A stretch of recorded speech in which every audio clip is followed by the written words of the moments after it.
My name is Mike Allison. I'm the village manager and village clerk. And just to mention, the mayor, he has a family illness, so he probably won't make it tonight. So we need a president pro tem. First, though, to establish a quorum, call the roll, please. President Byrne, Trustee Schultz, Here. Trustee Schwartz, Trustee Williams, Here. Trustee Hebda, Trustee Cook, Here. Trustee Markwart. Here. And a quorum established. Is there a motion to appoint a president pro tem? Motion to Clerk? a motion to appoint trustee Tom Cook. Second it. Roll. President Byrne, Trustee Schwartz, Trustee Williams, Aye. Trustee Hebda, Trustee Cook, Aye. Trustee Markwart, Aye. Trustee Schultz. Aye. Okay, the meeting's now called to order. Could everyone stand for the pledge, please?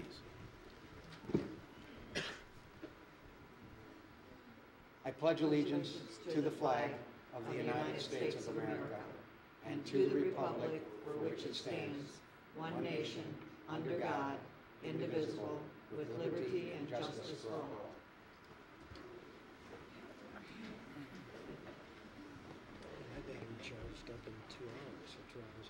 Oh, good. Okay. First thing on the agenda is citizens wishing to address the board. Is anybody that wants to address the board about something that's not on committee of the whole? Otherwise, we'll pick it up when we get to there. Okay. All right. Under the village president's reports, first item is Girl Scouts of the United States celebrating 100-year anniversary. We have a proclamation here. Whereas on March 12, 1912, the first Girl Scout meeting was held in Savannah, Georgia, and this first meeting was led by Juliet Gordon Low, founder of the Girl Scouts of the USA, after visiting the founders of both Boy Scouts and Girl Guides in England. And there are nearly 87,000 girls and 24,000 adults current members in Girl Scouts of Greater Chicago and Northwest Indiana Council, and 3.2 million members in the USA. There are 23 Girl Scout troops, 23 girls. Is that 23 troops in Vernon Hills or 23 girls in the troop? I think it's 23 troops. Okay, 23 troops, okay. In the village of Vernon Hills. Troop levels include Daisy, Brownie, Junior, Cadet, Senior, and Ambassador. There are approximately 174 girls ranging from 5 to 18 years old registered as Girl Scouts from the village of Vernon Hills. There are approximately 85 adults registered as Girl Scouts from the village of Vernon Hills. The Regional Girl Scout Office for Girl Scouts of Greater Chicago and Northwest Indiana is located at 650 North Lakeview Parkway, Vernon Hills. Girl Scouts participate in many activities, events, and service projects in the Vernon Hills community. Therefore, Roger L. Byrne, the President, and the Board of Trustees of the Village of Vernon Hills are proud to join the Girl Scouts of Greater Chicago and Northwest Indiana and proclaim March 12, 2012, the 100th anniversary of Girl Scouts of the USA. So we have some proclamations here. You guys want to come on up here and we'll...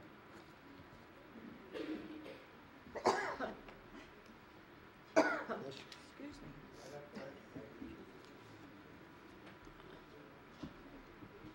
Okay, you guys can come right up in here. Just come right up here. And if anybody wants to take a picture, probably the best thing, if you want to take a picture, why don't you Come ladies right get behind us. back just a little bit behind that table right there, and they'll be able to see you easier for the Oh, pictures. that'll be good for the parents, right. Group Yeah. together, girls. And if you guys want to come over here and get in a group. We should take, There you go. Okay. Get the little ones in front. yeah. Yeah, it's a good idea. Yeah, right.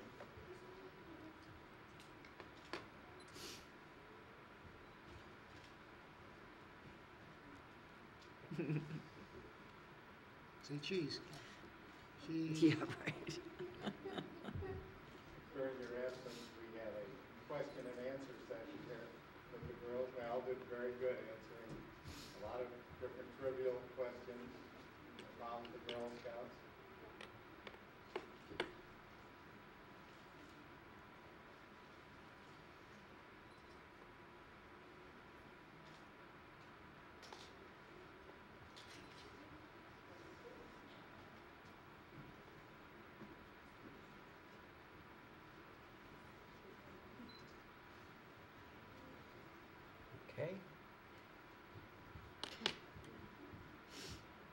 you have proclamations.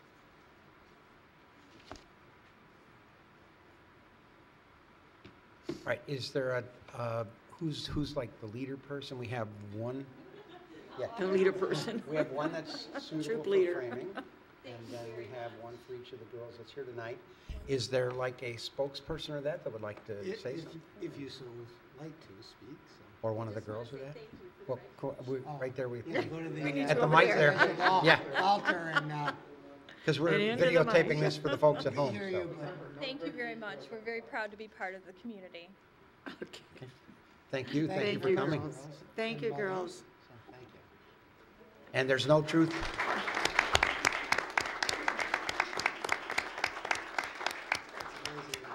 And if you're asking any of my former history students at Hawthorne, there's no truth to the fact I was not around when the Girl Scouts were formed.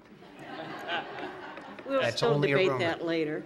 That's only a rumor. I was born a few years later.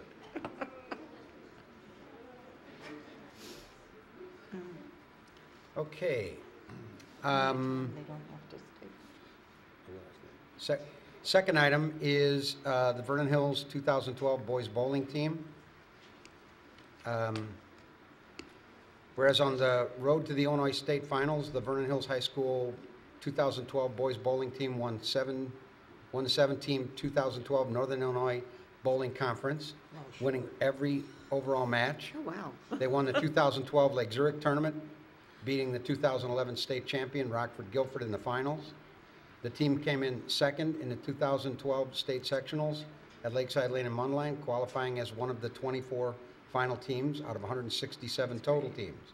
The 2012 Vernon Hills Boys Bowling Team placed second at the IHSA sectionals on January 27th and 28th. That's the state tournament at O'Fallon. The boys bowled 6 games each day and an overall average of 210 as a team in their second place finish. The varsity members of the team are Parrish Ashford, Sam Fink, David Goldberg, Jeremy Steininger, Alex Winter, Eric Swanson, and coaches Ron Long and Bill Spagner. Therefore, Roger Byrne, President, and the Board of Trustees of the Village of Vernon Hills hereby proclaim that Vernon Hills High School 2012 Boys Bowling Team to be congratulated for their second place finish in the state of Illinois. Congratulations.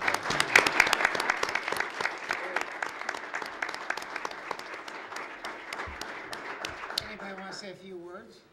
And I do have to ask, is there a, I'll start. My name's Ron Long. I'm the head coach. This is not only significant, but it's back-to-back. We got second in the state last year also. Yes. So this is the second year in a row. We got second in the state of Illinois in IHSA sport. We're very proud of that fact. These boys work very, very hard, and you know, they deserve all the credit. Another person who deserves a lot of credit, though, is Bill Spagner, my assistant coach, who is just a phenomenal coach, and he got us there. So I'm very appreciative of Vernon Hills High School and all they've done for me, and I just hope that in the future they will show to all teams the honor given when they do so well, like our team does. Thank you very much. Well, Thank you. yeah.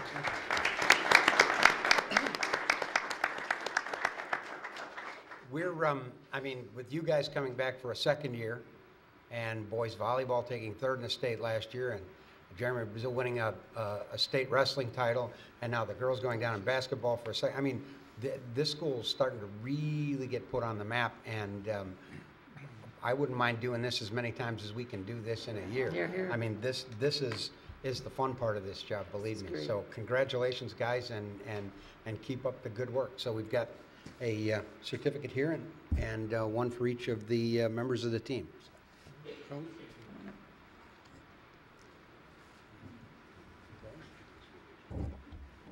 Thank you. Thanks, Thanks, guys.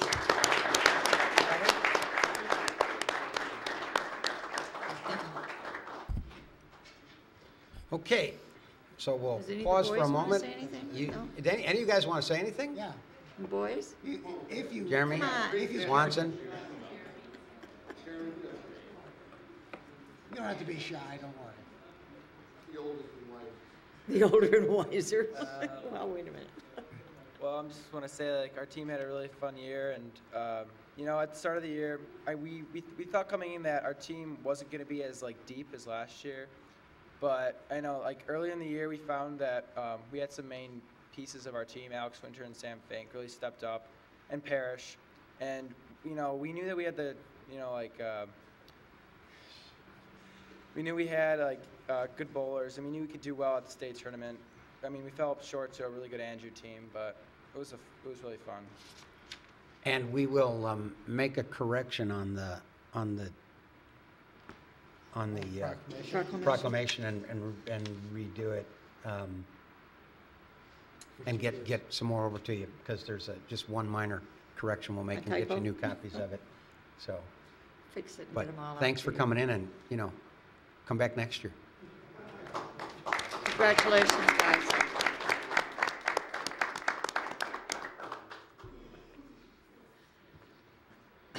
Okay. Next item, Gee, village manager, We're long. electric aggregation, March 20th referendum.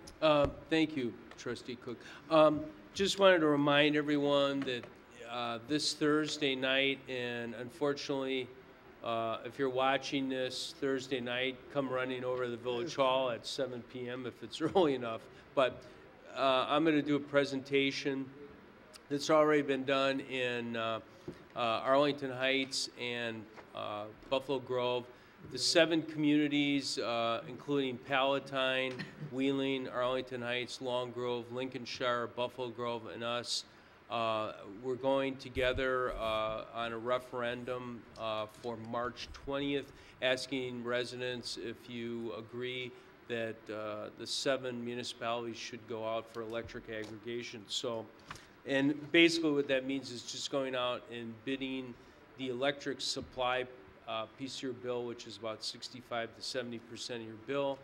And municipalities to date, there's no guarantees going forward, of course, but have achieved anywhere from the low 20s to the high 20% savings, again, on that power supply piece of your Commonwealth Edison bill. So again, the early voting's taking place right now.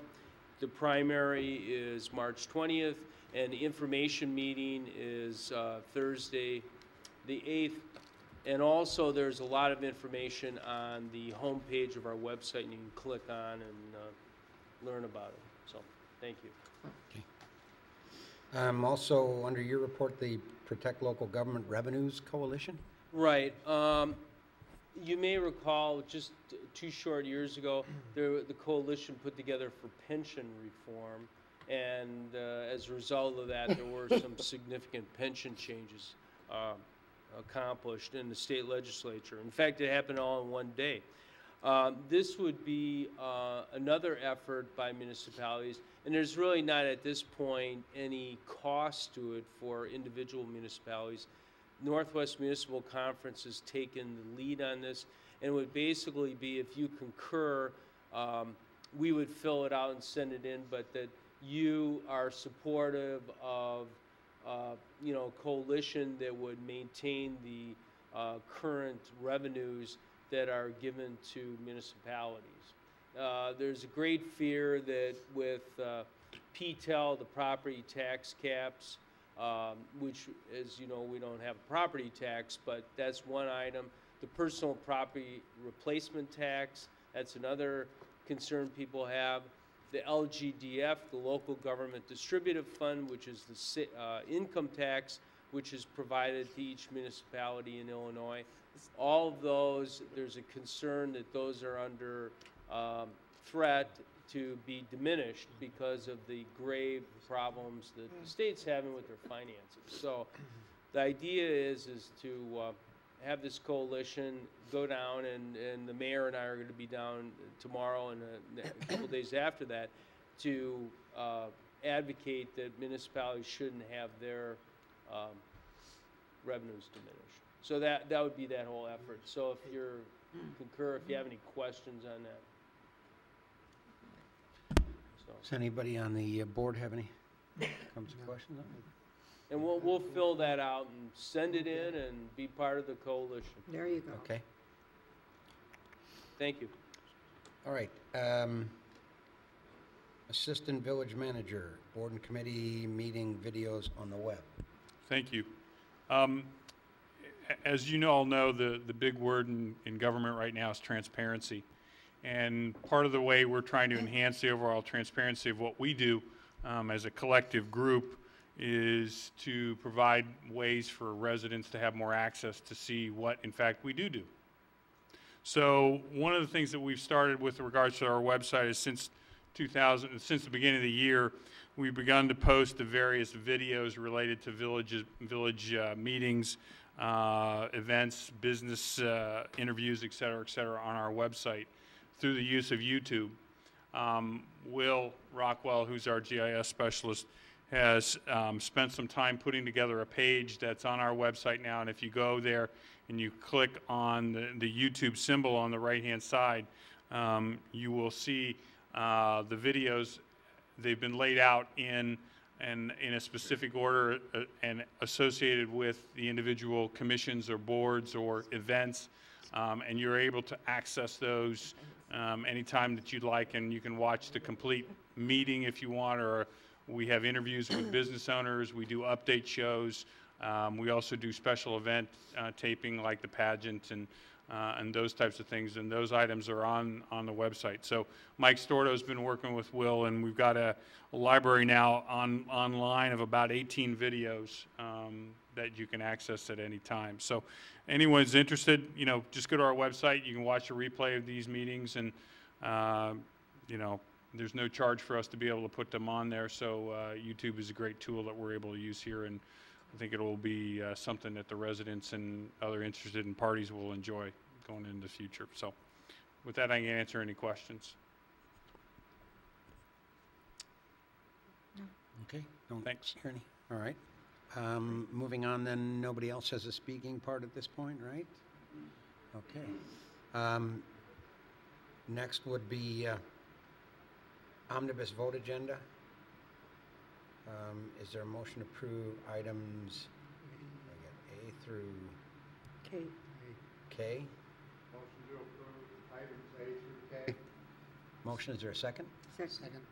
Okay, motion second. Any comments, questions?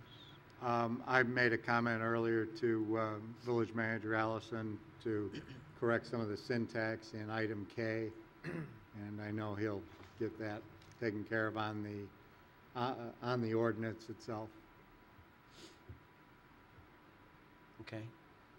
Anything else? No. All right. No further discussion, then a roll call, please. President Byrne, Trustee Williams, Aye. Trustee Hebda, Trustee Cook, Aye. Trustee Markwart, Aye. Trustee Schultz, Aye. Trustee Schwartz. Okay, motion carries. Unfinished additional business, approval of the Kemper voucher list of bills dated March 5th, 2012, in the amount of $5,594.64. Is there a motion to approve? So made. Second. Motion second. Comments or questions? Hearing none, roll call, please. President Byrne, Trustee Hebda, Trustee Cook, Aye. Trustee Markwart, Aye. Trustee Schultz, Aye. Trustee Schwartz, Trustee Williams. Aye. Motion carries. Approval of February 21st, 2012 Village Board meeting minutes. Is there a motion to approve? Motion to approve? Second? Second. We have a motion second. Any comments, questions, or corrections? Hearing none, roll call, please. President Byrne, Trustee Cook, Aye. Trustee Markwart, Aye. Trustee Schultz, Aye. Trustee Schwartz, Trustee Williams, Aye. Trustee Hebda. Okay. Third item of unfinished business, the approval and passage of ordinance 2012-016. Trustee I'm sorry, Cook? yes. I think because of one's the Trustee Williams voted against it, and since Right. we have a simple quorum tonight, maybe So if you want to defer that Yes. until Okay. for another 2 weeks. Our next meeting is what, the The 20th? 21st, actually. It's Wednesday, the 21st, after the election date of Right. Okay. 20. Is there, do we need a motion then to table? To pull. the- Table, right? Table Yeah. till the next meeting, Date Motion to certain, the table. 21st. Motion to table it to the meeting of the 21st. 21st. Actually, just to continue to the 20th. Continue it, You can okay. do that, too. Okay, is there a motion? So made. Second. Okay. Motion is second to continue it to the next meeting, March 21st, 2012. Any other comments or questions? Hearing none, roll call, please. President Byrne, trustee Markwart, Aye. trustee Schultz, Aye. trustee Schwartz, trustee Williams, Aye. trustee Hebda, and trustee Cook. Aye. Motion carries. Okay. Any new business or communication to come before the board? Guess I'd like to make a comment directed at Commissioner or whatever, Department Head Brown. Another outstanding job removing the snow and taking down the trees. We had, I had a tree come down in front, and one of my neighbors had a tree come down with that heavy wet snow. Oh. And the boys were out there that afternoon cleaning up the residue, grinding it up and taking it away very promptly. Streets were done. So, another good job. Thank you. Okay. We have plenty of room to accept our last shipment of salt now. We've used enough. Okay. Okay, Motion to adjourn? well, I was going to say, just the one other news, I actually already kind of mentioned that the girls' basketball took Oh, yeah. second place in the state over the weekend, and so we're going to have another team coming in, and as I said, we've had a state wrestling champion that we're going to be inviting those people in, so it's nice to see Burn Hills High School doing the kind of excellent work that they're doing academically, athletically. It's a real good thing. So, if there's nothing else, is there a motion to do we have to go into No, sir. closed session? Okay. So, is there a motion to adjourn and go to committee of the whole? So move. Second. A motion and a second. Roll call. President Byrne, trustee Markwart, Aye. trustee Schultz, Aye. trustee Schwartz, trustee Williams, Aye. trustee Hebda, trustee Cook. Aye. Motion carries. All right, I'd like to call the committee of the whole meeting to order. First item of business is approval of the February 21st and February 28th, 2012 committee of the whole minutes. Is there a motion to approve? Motion to approve. Second. Motion is second. Comments, questions, or corrections? Hearing none, roll call, please. President Byrne, trustee Schultz, Aye. trustee Schwartz, trustee Williams, Aye. trustee Hebda, trustee Cook, Aye. trustee Markwart. Aye. Motion carries. Second item, Communications Center remodel. I knew it was 8:30, it's getting cold. Why don't I start, and the chief can chime in or add anything to it.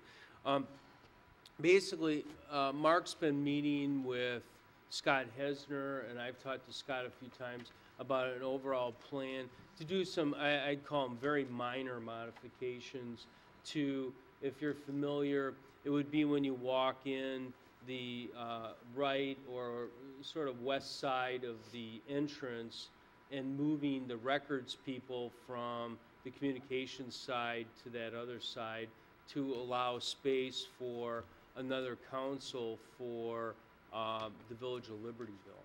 And that's the effort. And I haven't even had a chance to talk to Mark. Late this afternoon, I heard from my counterpart in Libertyville. They're pretty close to actual approval. Kevin's indicated that they probably would have it on their agenda the 13th of March. So this is, you know, everything's moving along. So before you is some of the information is not it's not totally complete or correct, but basically what he outlined, if the job was generaled by Scott Hesner Corporation, and we went out and bid it in a typical way, it would be about 50, let's figure about 55,000 on the top end of it. But subsequent to that, Mike Atkinson and I talked, and we've talked to the chief, and John Calmar and I have talked too, and we're going to look at generaling the job. What we'd have is Hesner complete the plans, and Mike, if I overstep this, stop me, but he would complete the plans so we'd have detail for these trades. And then Mike would general the job. And for example, we might actually do the demolition, some of the physical work. Go ahead, Mike, if you want to add. Yeah, and it's a smaller job really in scope, and there are some aspects of the job that we might be able to do in-house, demolition, electric, things like that. The one thing we would need to have Hesner Corporation do is to complete the drawings so that we have an accurate document to seek bids with. And so then at that point we could break it up. We could have, we're thinking we can do demolition in-house. We could combine framing and drywall and ceiling grid into one bid. We could do another bid for finished flooring. And then we have another bid that we'll need to do with the windows to rework the windows. And there's some more detail to it as well. But we could seek these individual bids, choose the lowest qualified bidder, and then schedule and coordinate the trades to get the work done. We'd make sure all the contractors are licensed and bonded, and we'd meet all of the state's bidding requirements for prevailing wage and such. We're not sure exactly what our savings can be, but we know there's some savings in there that can be had. So that's how we're recommending going forward with this. So if you're so inclined, we'd ask you to approve a budget. I mean, this is informal because we'll come back to you with these bids unless some work will be pretty small. But we see an upside number of about $55,000. So if that's acceptable to you, we'll move forward and prepare all of that. Mike will contact Scott Hesner and we'll move ahead. Sounds good. So. Any questions? Any questions about that or comments? I don't know. Mark, is there anything to add? You know, I was just going to try and put some context to the discussion. I know you have drawings in front of you, but essentially what's going to be done, the scope of the work is across from our communications center is a large, what used to be reception area for the insurance company. Those windows would remain intact. There's an angled piece of glass containing two smaller windows, in total about 24 or 36 inches wide. That's going to be removed. There'll be an opening and closing window. There'll be a countertop, excuse me. There's going to be a countertop in there so people can walk in and conduct business. What is now an open side to that whole room, there'll be a partition wall erected there with a doorway. That'll provide secure access for the records personnel from the people who come in and use the building on a regular basis. Our building is used by a lot of groups during the course of the day, probation department, several other groups, and they have a lot of people in and out. This will provide access, this will provide safety and security for the people working in records, a separate work area, the ability to communicate with people out in the front, and there'll still be a nice waiting area for people who come in and wait for an officer to come visit them or wait for their appointments with people in the building. Do you need a motion? Sure, why don't you go ahead and move and we can. Okay, because as you said, the details will all come back at board Right. level at some point. You so- need to approve the contract. Right, correct? right. This is just setting a budget. Yes. Motion to establish a budget for the police department renovations of 2012 at $55,000, not to exceed $55,000. Second. A motion is second. Any other comments or questions? All right, hearing none, roll call. President Byrne, Trustee Schwartz, Trustee Williams, Aye. Trustee Hebda, Trustee Cook, Aye? Trustee Markwart, Aye. Trustee Schultz. Aye. Okay. Motion carries. Third item, Park District is once again requesting our assistance on their second annual Rib Fest. Who's taking this from? I can do it. And Dave and Mark can participate if they want to mention the involvement from last year. Obviously, this is the second annual fest, and I think everything, a lot of positive feedback. And as Dave mentioned to me, the Park District assists us greatly at summer celebration, as well as at Oktoberfest. So this is something we cooperatively work together. But we wanted to run this by you as we did last year to make sure that you concurred with the police assisting as well as Public Works. Well, I thought the event went extremely well last year. It was well attended, ran very well. Everybody I talked to had a great time at it and was hoping it would become an annual event. So I'm glad to see it back. Where did they hold it? Right where we hold It's summer summer celebration. right? Yeah. Wonderful. Yeah. Very good. And speaking of that, have we heard anything more about that one company?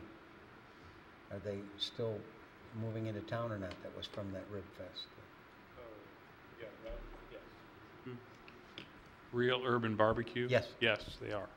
Okay, good. Cool. Yeah. I All right. take it was good. Do we need a motion on this, or? I think if you wouldn't mind, I think it would be a good idea just to have it on the record. Okay. Yeah, that'd be good. I'll make a motion to provide the necessary support of the village staff in accordance with last year's overall plan for RibFest 2012. Second? Motion is second. Any comments or questions? Hearing none, roll call, please. President Byrne, Trustee Williams, Aye. Trustee Hebda, Trustee Cook, Aye. Trustee Markwart, Aye. Trustee Schultz, Aye. Trustee Schwartz. Okay, motion carries. Yeah, that was, it was a good event. I'm glad to see the Park District doing it again. It was a good event last year. Okay, fourth item, the Emerald Ash Borer. Thank you. This is a follow-up to a previous presentation to the village board. We previously presented the Emerald Ash Borer policy, and the main direction we received from the board was to give a little more detail in terms of procedures. So we were able to put together a door knocker that when we identify emerald ash borer, we will be sharing that with the homeowner. Whether it's on private property or public property, we take different steps. If it's private property, we're going to check the box that says private property, give them some information as far as going, what they could do with their own tree care service, the importance of it, and we create an inventory on private property also. Public property, we're going to mark it with a X. We're going to keep an eye on it, and eventually we're going to have to remove that tree just based on everything we've heard from other communities. So in your packet, we did include a door knocker, included some more information. In addition to that, I wanted to present something to the board in terms of the road rehab project. We have probably 130 ash trees within the road project for this year, so that's the east side of Deer Path. What we'd like to do is be proactive and talk to residents, do an outreach, find out whether or not the ash tree in front of their house, we'll check the condition of it, have a conversation with them. If it needs to be removed, we would replace that this year as part of the road project. So we're not going to just go in there and remove an ash tree because it's an ash tree. We have to find some signs that it is a problem. If there are some smaller ash trees or poor formed ash trees, those are good candidates to remove. So we would certainly talk more with homeowners on that. So that's essentially what we're considering for emerald ash borer policy. If the board should approve this, we're looking that we would start doing some more removals starting next week. So just wanted to share that with the board. Okay, thank you. Trustee Schultz. Yeah, I was the one who really asked a lot of questions last time and really wanted the clarification, and this is exactly what I was looking for. This is perfect. So again, you're 2 for 2 in attaboys tonight, Dave. Thank you. I appreciate it. This is exactly how I wanted it to be, and it's providing good information to the homeowner, but it's not overreaching, but it's also providing the services of the village to the homeowner if they have a diseased tree. So it's exactly right. Okay, anybody else from the board have anything? Cliff, you wanted to talk about this issue? Yes. If you could identify yourself. My name is Cliff Young, and I'm president of the Homeowners Association of Plymouth Farms. I do have a couple comments or questions with regards to hanging a hanger on the door. I think it would be appreciated by a Homeowners Association if that be directed to the board of the association rather than individual homeowners.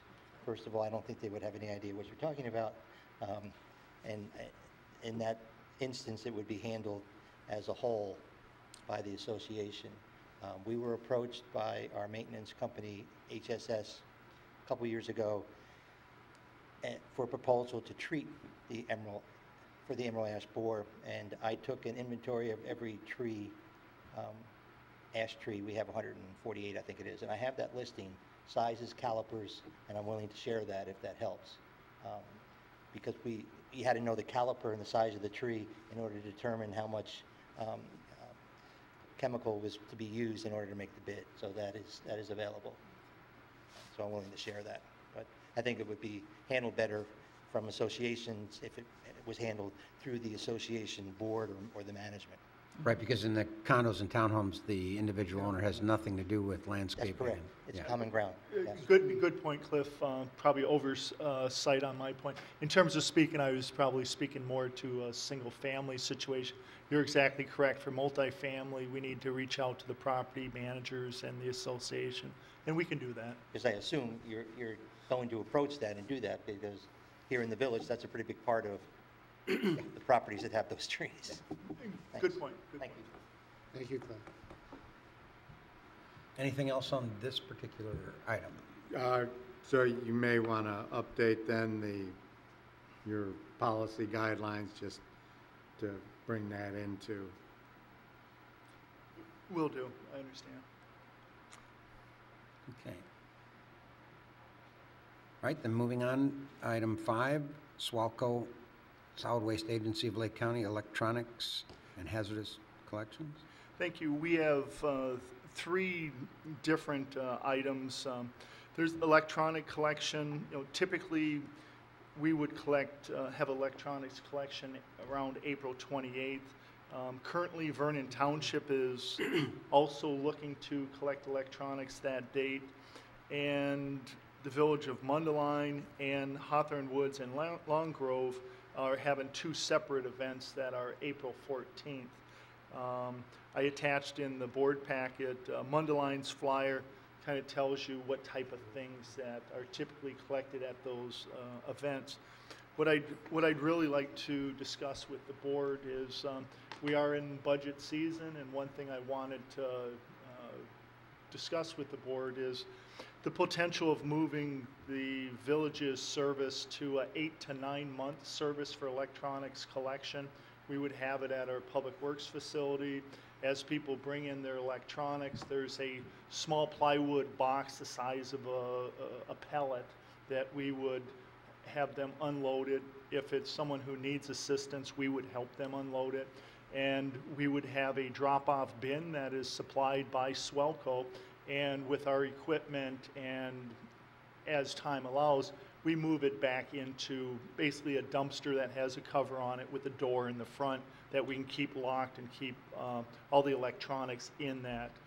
Once it gets half full or 2/3 full, we call Swelco, please come pick up the electronics, and then they'll have someone collect it, dispose of it properly, recycle it, and we get 1/3 of 6.2 cents per pound for our handling of the electronics.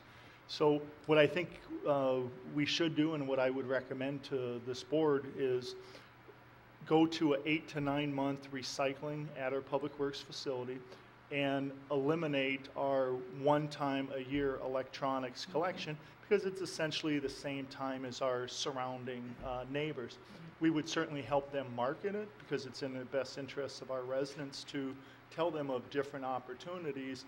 Should someone not be able to make it from Monday through Friday, they can go to one of these Saturday collections. But it would also help in terms of our budget in overtime, we could save $1,700 a year in overtime by not having that one-time event. And I think we would provide better service. We would have to absorb the workload on our daily duties, but we can do that, and it provides better service. So that's what I'm recommending to the board, is consideration of going to a 8 to 9 month electronics collection. And we do get some minor dollars for our efforts through the recycling of electronics. And we all know it's no longer allowed in the landfill, so we have to do something to better manage this. I think it's a great idea. I agree with I'd certainly support that. It would only be available, though, normal business hours. It'd be normal business hours and not during the winter season. So what are the 9 months? What are the 3 months that it's closed? Typically, it would be for December, January, February, maybe March. But I'd bring back the exact dates, et cetera, with you. I just know that we're talking about budgets. I mean, I was just thinking it might behoove, I mean, just people get Christmas gifts, Hanukkah gifts, Kwanzaa gifts, whatever, so that, you know, it might behoove us to have it run, say, through the second week in January and then shut it down for the remainder of January, February, March. Get a dumpster. Problem may be is only because there's a dumpster that's involved. We have snow removal equipment, snow. Right. So I know that's got to be a factor. Yeah. What are the, for the benefit of those at home, what are the regular business hours at PW? Regular business hours for Public Works are 7 to 3:30, Monday through Friday. Okay, what about the poor joker that works all day? Where are they gonna go? That's where I think we can work with Our Vernon surrounding Township, communities. that does have a longer collection. We certainly can work with Mike Stordo to post more information as far as where they can drop it off, still within our area. And if they're still confused, of course, they can always call and we'll tell them where to go. And Swalco's,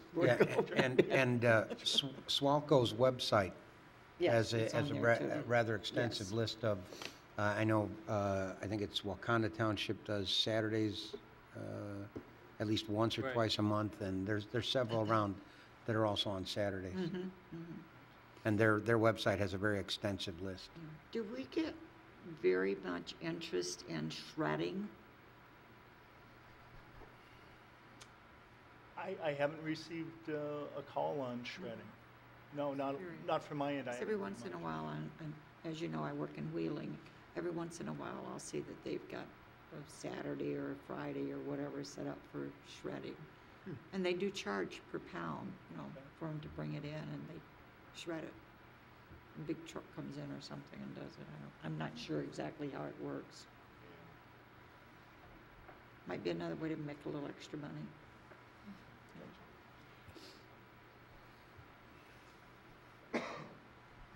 Hello again. I have a question. We have residents or owners that put out monitors, TVs, and I'm not so sure if Viola doesn't pick them up. Is that something that they don't do anymore? I would think so. I've noted anecdotally, as you just said, I've noticed one of my neighbors did it and it was gone. So I don't know if they take them or not, but they have to comply with the same laws that all the rest of us. So if they are taking them, But is that they- enforcing? I don't or think they're taking- the scavengers that are Scavengers. taking, I think it's Well, that more can like, happen. which is Yeah. fine Contact. too. I Right. mean, But sometimes they stay out there, and they're out right, there and for then we weeks, need to follow up. And then our maintenance has to come and pick them up, and you know, we did reinstate our newsletter, which hadn't been existing for quite some time. We're trying to do it quarterly, and we can put that kind of information in there to try and get residents, because it's very difficult, especially in condominium associations where you have a particular high rental population, which we, to a tendency, do have, and that information is not always given back to the management company that they even know who's in those units. Right. So the newsletter goes to ownership, and if the residents are not registered, it doesn't get to them. Yeah. So that's, difficult. But, I mean, I can make up notices, and if I see it, put it on units that are habitual offenders of this, but it is a problem. What's the fine? It's like $1,000 or something, isn't it? And who enforces that? Is that enforced by the village? If someone puts out something, Enforcement's a strong word. We usually educate Okay. our Well, I residents that agree. they shouldn't put But- that out. But there is a law on the book. There is a, And so I guess it would require a sworn, though, to write a ticket for that. well, I mean, we can put notices on, Yeah, no, I'm not suggesting we start doing it, but that's what it would have to be, though, right? It would have to be one of your guys? No, the building guys are doing it as well. Ah. They write code violations. Okay. and as an association, I can do that and put notices, make them and put them on those particular residents and tell them, you know, this is what's expected, and Right. a second notice, and and it does work. there are pilot projects within the county that Swelco's helping with. I believe Antioch may be one of them. They are charging $25 if someone puts out a television, you want it picked up, they'll do it, it's $25. I don't know if that's going to be overly successful. What you could do in an association is, when we open up our electronics collection, if you have a problem like that, let's talk. Okay. We can bring it, we can find a way to have it collected at our site, and then we do get some money for that, so. There is a company that does pick up white goods, refrigerators and stoves for free, and you can, there's a couple of them, and contact them, and they will come and pick it up. All right, thank you. Thank you. Which brings up another question, though, with regard to the electronics. If you throw out a computer, you're rolling the dice if you don't pull out the hard drive, because, you know, there's still all that info that you've put there. So, with that being said, are we going to have a big sign that says, you know, Responsible? yeah, we are not responsible if your data gets stolen, that you didn't remove the hard drive and dispose of that in a separate destroy it and dispose of it? And/or can we make some money by having your guys charge $50 to pull the hard drive out? I know as part of the Swelco process for computers, they do have their company guarantee that they will be puncturing Right. and damaging the hard drive so it can't be used. What we want to do is keep our electronics collection on the inside of our secure fence. That's our best chance. Well, maybe what we could do along those lines, Dave, is just put up a notice and indicate, reference the Swelco website, and then say how they treat your, you know, your hardware. However, it would be advisable, I know I did one last year, and I took it out and smashed it. I felt better after that, but I smashed it because I was just concerned. You know, they say they're going to wipe it clean, but who knows? And it's, as you said, it's not hard to do. Right. Just a couple of screws, take it out and smash the boards. You're fine. Right. So that's the electronics collection. We have two other things that are coming up. There's a reuse a shoe. This is, Vernon Hills Public Works is a collection point. We collect from various other collection points for shoes, and we take them out of the waste stream and work with Swelco to, you know, they make various athletic fields, et cetera, out of tennis shoes. So we're the main collection point within Lake County, us and Wakanda. So that will happen from May 2nd through the 4th. Just more for the board's information. That's a service that we're providing. The last one, household chemical waste collection. I would recommend to the board that we do continue with hazardous chemical waste collection, although we do have an arrangement with Riverside, Lincolnshire Riverwoods Fire District for household chemical waste collection. It's a smaller facility. You have to call and schedule appointment ahead of time. I think it's very important for residents, for fire district personnel, that has to go into homes that are on fire. Trying to get the chemicals out of the people's houses is a good thing. So I would recommend that we do continue to have the once a year collection on a Saturday. The proposed date is May 19th, and it would be at the Metro Station again. So I'd recommend we continue that program. Okay. And that's my report. All right. Any comments or questions on any of that? All right, next item, Corporate Woods parking modification. I'll take that one. First, I apologize in advance. There were maps that were distributed, or actually there were maps that were sent over and printed to identify this area to make it easier for you to understand, but somehow they got lost in the snail mail between the police department and the village hall. So you don't have those, but I think most of you are probably pretty much aware of what I'm going to talk about anyway. When Corporate Woods was first developed, it was designed and built as an office and light industrial center. During the design phase, it was never envisioned that any of these buildings would be used for anything other than what they were designed for. In anticipation of the heavy truck traffic that would be moving through the development on a daily basis, the streets were built wider than most normal streets to accommodate semis, delivery trucks that they anticipated would be using them on a regular basis. Because of the anticipated heavy truck usage, parking was prohibited on both sides of Corporate Wood Parkway between Route 21 and Route 45.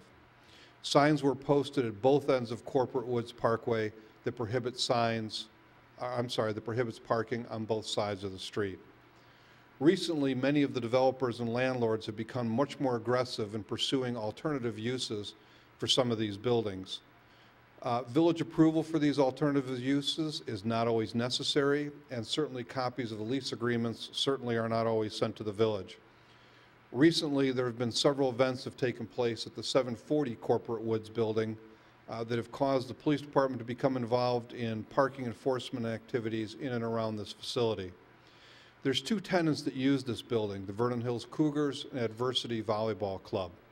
Both of them have a tremendous draw of public appeal and very, very widespread usage of these facilities. When one or both of these groups have weekend events, attendance is usually far greater than the capacity of the parking lot in and around the building. And because of the signage is at either end of Corporate Woods Parkway, many people don't realize that it's illegal to park on the street, and they've gone ahead and parked there. That has created enforcement issues for us, and many times we didn't even know the events were taking place at these two facilities. The current parking restrictions down there were enacted mainly to allow truck traffic free access to the many driveways along Corporate Woods Parkway. And from our personal observations, most of these facilities on Corporate Woods Parkway are unoccupied on the weekends, and truck traffic on this street is absolutely minimal. It's our recommendation that in order to help these two groups and the people that use these facilities, make it a little easier for them, we're suggesting that maybe the parking restrictions be modified to allow on-street parking on weekends only on the north side of Corporate Woods Parkway only. And we would erect the signage that would make it clear that you can't park on the opposite side of the street.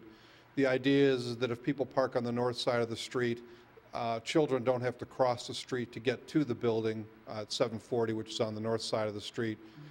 And we really do need to restrict parking on both sides of the street because both of these groups or entities that are using these facilities are athletic in nature, and the likelihood of an injury is pretty great. I know they've had the fire department, the ambulance there a couple of times. We want to make it easier for the fire department to get in and out. We don't want to unnecessarily restrict the movement. So we are recommending that parking be allowed on the north side of Corporate Wood Parkway, not on the south side. This issue was discussed with the Traffic Advisory Committee at the February meeting, and they were in full support of this decision. I certainly would support it. Yeah, I guess my only point is, you on board?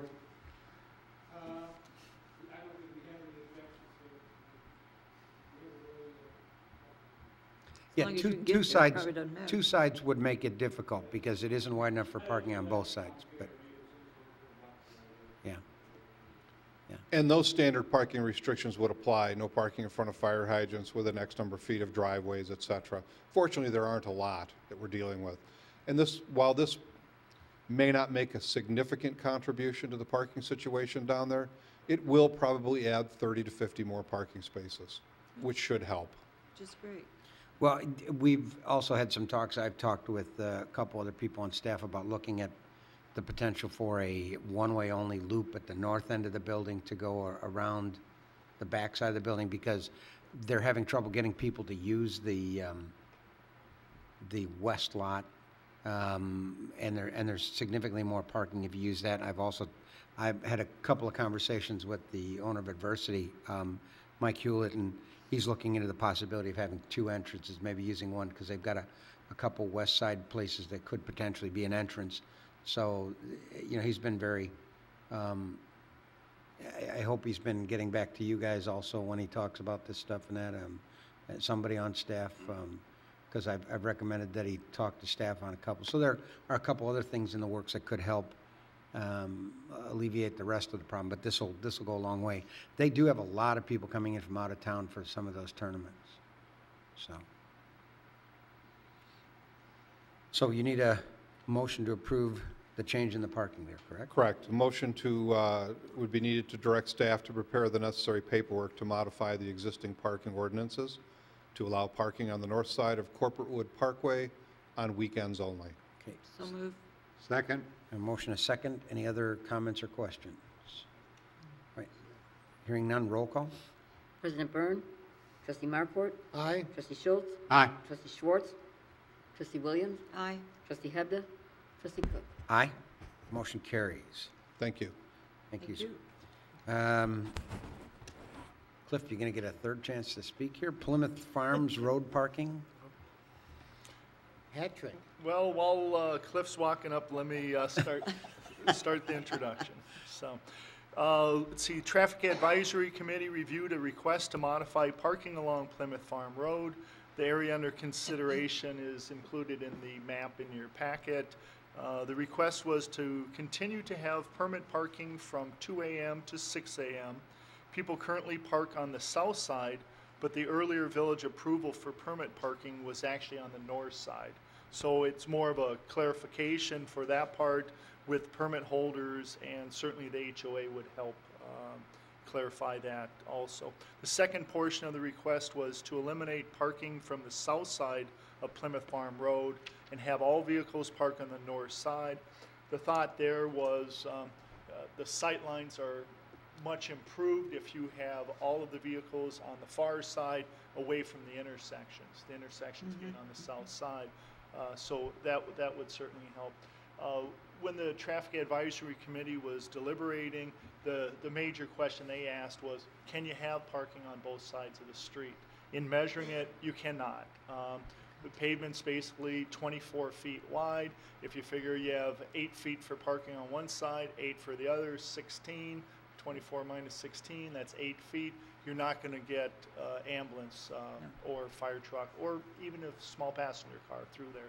So in their deliberations, their recommendation was to have permit parking and all parking on the north side. And but Mr. Young is here and he may have some input. Again, I'm Cliff Young, and I'm president of Plymouth Farms Homeowners Association. I'm Jennifer Hoffman. I'm the secretary currently for the association. And we were both at the TAC meeting.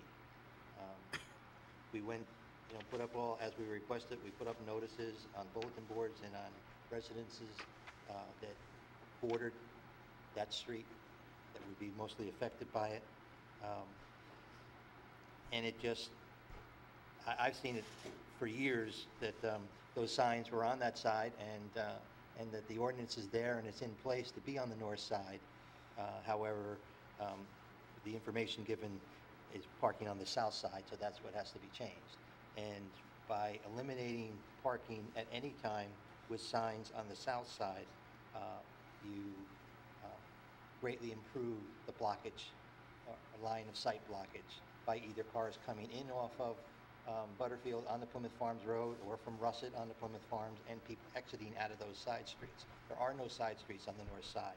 It would also greatly improve emergency vehicle access to Farmingdale Circle and those inner streets if there were not cars on that south side for turning radiuses. Because there are instances, and I know they have been given citations, cars park right on the curb of the interior streets and Plymouth Farms, which really causes a big problem with turning of emergency vehicles.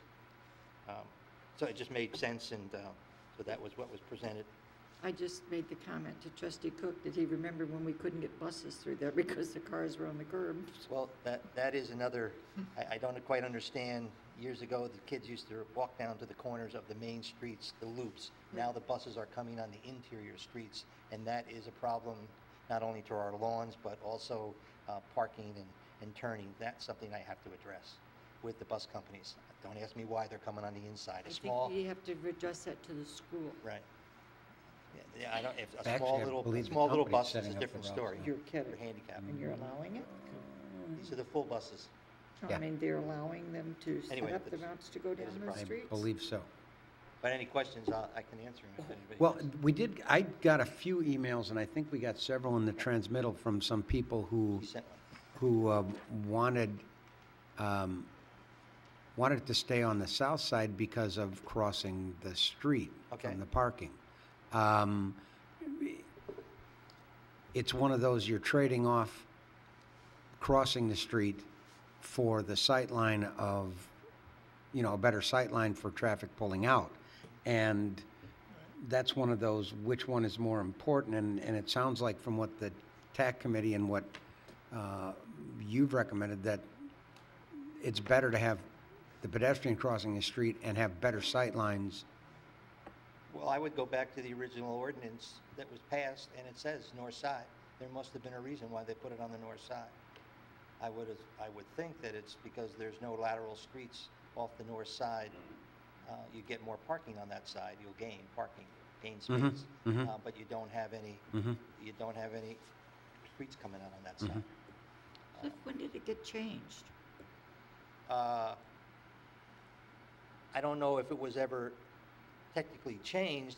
The ordinance, I think, was put in place, and the signage was put there. There is actually, unless it's been knocked down or removed, actually there is only signage at the present time between Farmingdale Circle west and east, and not all the way down to Russet Way, which should be added, but on that side. But the information that's given out with when you register to apply for parking, a permit parking, that information says the south side. And they're doing it. I mean, they're following that information. That's what made no sense to me. That is a good question. It is on the books for it to be on the north side for permit parking. Just some communication we need to improve upon. So at that time, when they did that, there must have been they put it on the north side. I don't know. I wasn't, that's when the street was, I would say, was probably dedicated to the village, which is quite a few years ago. But your permitting process says you should park on the south side. That's the village permit. Nothing to do with us. okay. The village permit. It's not one of our streets. That's a village street. Okay, Yes. got it. It is not a Plymouth Farm street. We do have parking permits and stickers Right. for our own interior, yes. I would also say that with parking on the south side, and there are pretty good setback of those buildings, our complex is, it's pretty tight, but on that side, there is a pretty good lawn setback, and people do use that, and children do play there. There is a main sidewalk that goes along that side, the south side, and with the cars parked there and kids playing, and a ball bounces out into the street, they run between the cars, they're not going to be seen. If the cars, it's true that they have to cross the street to get to the cars, but normally I would think that would be under, if they're young enough, under parental guidance. But with those cars parked there, if anything happens, it's really hard to see anybody So the- jutting out in between the cars. But the preference of your association coming here board and that is to do it with the correct. north side parking? That's and- correct. Okay. To do what the ordinance says. So we need a motion to direct staff to get the paperwork in order. Not to create an ordinance. Right. Just to get Fix the the parking permit, signs. yeah, well, to, Chicken crossing. redo the signage or if necessary, improve signage or whatever. But I think you need, wouldn't you need something to say no parking on the south side? Wouldn't that be an ordinance? And if there is a motion, directing staff to prepare the necessary ordinance change and present this for formal approval. Well, there is no ordinance change. The no parking part may be. Oh, okay. Yeah. All right, I understand your first point. okay. It's already been approved. You're making that a motion, right? Yes, ma'am. Second. Okay, motion is second. Any other comments or questions? Hearing none, roll call, please. President Byrne, Trustee Schultz, Aye. Trustee Schwartz, Trustee Williams, Aye. Trustee Hebda, Trustee Cook, Aye. Trustee Markwart. Aye. Motion carries. Then it comes up for approval at a future board meeting? Should be on the consent agenda in 2 weeks, right? Yes. March 21st, yeah. Thank you. Yep. Thank you. Thank you. Before we start into the budget, just on a sidelight, if we could have staff double-check the lady from the Girl Scouts made me go back and do a little bit of research, and Wikipedia says June 16th for the incorporation date. But I thought we were told 4 years ago it was July 16th. So if we could check on that, maybe we could have somebody like Will go on and, you know, because Wikipedia you can edit and correct. It's on the plaque at the entrance to the door back Yeah, that's there. what I- that's what I must be thought. reality. So maybe we'll put a photo of that on. Oh, yeah, we'll- Wikipedia. But I'm sure that's where she got the June date from, is the Wikipedia page says June 16th. And we all know that Wikipedia is always correct. Yeah. Only the questions I asked were correct. The answers are. Okay, item 8, budget. What's the pleasure of the board this evening? Since we have so few people Yeah, here to do, yeah, Well, other than to leave. What do we want to start? Do we want to cover the overview, or? I think we could cover the overview and a number of non-controversial budgets. Some of the smaller ones? I Yeah. agree. But I would think it would be better for us to hold in abeyance the, like, The sorry, major, Chief, the police and Public Works and Yeah, the right. bigger ones? I think we could do like the 911, the DUI, the drug-free Okay. forfeitures. All right, well, then why don't we, There's nothing on those. yeah, why don't we go ahead and run through the Let's just overview and, run through it. and then go to the smaller items and save the bigger ones for later? Works. Oh, I don't think I can write with that. This doesn't work. No, I tried. I've done it a few times. First thing I want to emphasize is that both our overall budget and our general fund budget show a budgeted surplus.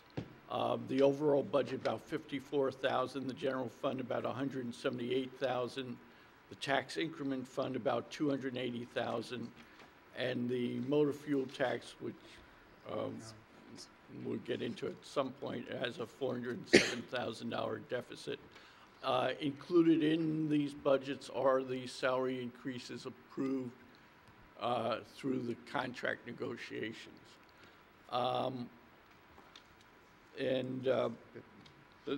That's probably, as far as the expenditures overall, it's about a 1.4% increase over last year. In the general fund, it's about a 1.8% increase, 2.1% operations growth over the original budget, about a 0.5% increase in debt service, and 14.5% decrease in capital. Sales tax, we're projecting about a 3.9% increase, about $400,000, and that's based on assuming 2% growth over where we essentially currently are, plus plus the full effect of some stores that came online this year. That's probably the main points in the overview, unless there are any questions. Maybe, Trustee Cook, if I can just point out a couple of highlights. The memo Larry and I did. Sure, go ahead. Just to add to it, As you know, the strategic plan, and Lynn Deanda worked hard on it also, put a rough draft together and sent it to the mayor for some initial, we drafted a letter and, the presentation. So that'll be coming to you in the next couple of months, a final draft, and then you can decide what you want to do with the top priorities in each area. As we talked about previously, the chief and I, and Dave Brown also, we're going to be talking about the staffing levels going into the future, and we'll be discussing those now that we've went through some attrition in several areas. We want to take a look at what staffing we need going forward. Dave last year the end of last year talked about the capital improvement program. We'll be coming back to you with some of the specifics on that. The chief and his staff are working on the integration of the Libertyville police and fire communications piece, and what we're going to be doing is shortly we should, as I mentioned before, hear back from them about approval, and hopefully it'll be on your agenda to approve on the 21st of March. Then we're monitoring, of course, what's going luckily, there doesn't appear to be any legislation regarding sales tax in the Illinois General Assembly. That could change, of course, as you know, adding to shell bills, but right now there doesn't appear to be anything. The Marketplace Fairness Act, that's before Congress, so we'll be, again, monitoring that. Planning, John Kalmar and I have talked about again, some targeted projects. We keep communicating with Westfield, and hopefully, that'll be moving forward in some way in 2012. And then Dave mentioned Emerald Ash Borer before, and also the VHAC, Vernon Hills Athletic Complex. We'll be looking at a few smaller projects there next year, or I should say this coming fiscal year, as well as planning for the future. So just a few highlights. And I guess two other points that I probably should have covered. We're assuming this budget assumes 98 full-time positions, same as last year. Composition is a little different. We eliminated a human resources coordinator position and a police officer position. We added a CSO and a records clerk in the police department. And then the other point is there's budgeted basically a net, you probably look at it as a net savings of $100,000 through the partnership with Libertyville for about 2/3 of a year on the telecommunications operation. Just a couple of comments I noticed on your page 3. Fiscal year 12-13 budget is overall a surplus budget. However, I also noticed that in the fiscal year 12-13 budgeted revenues exceed budgeted expenditures in the general fund, including its sub-funds by $178.1 thousand. In the tax increment fund, budgeted revenue exceeded budgeted expenditures by $280,978. In the motor fuel tax, budgeted revenues are $406,777, less than budgeted expenditures. Overall, among all funds, budgeted revenues exceed budgeted expenditures by $64,242. So we're balancing out pretty close after all is said and done. Is that what I'm getting? Right, yeah. That overall. Right. That we're running surpluses in the general fund and tax increment fund that are basically overcoming the shortfall in the motor fuel tax fund. And I was pleased to see that your budgeted sales tax is higher for 11-12 than what we thought it was going to be. That's great. Yeah, That's I nice think increase. we're comfortably, and I think we get some. Well, of course, the December number will be crucial, which we'll be getting very shortly. But so far, it looks like we're on track to be at least 2% above where we projected. Oh, it's a shame to see that services are up by 13%, though. That's what you do expect, I'm sure. Okay, thank you. That was initials I wanted to bring to everybody's attention. Anything else in terms of the general overview? Okay. I guess I'd suggest, obviously, we bypass item C, probably. We can do D. Okay, D is certainly a lot more straightforward than it was last year. Yeah. It's basically a maintenance budget at this point. I certainly understand your desire to discuss the police department budget when everyone is here. We've got an additional 4 sub-budgets, smaller budgets, that we could probably go through in about less than 5 minutes, because most of them aren't really expenditure or revenue type budgets. The only exception to that is under tab D is the E911 budget.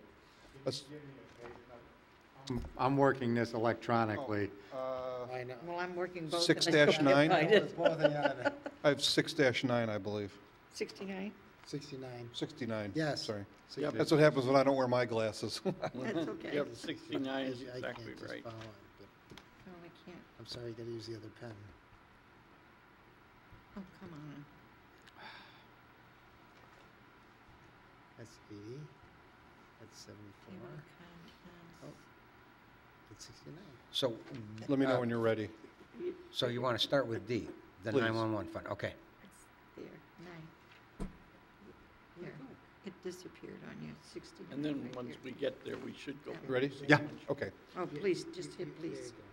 The E911 budget, essentially, we get our revenue from 3 sources. It's still- One is from the 911 hard landlines. The second is from the wireless 911 lines. And the third one is from our investment income.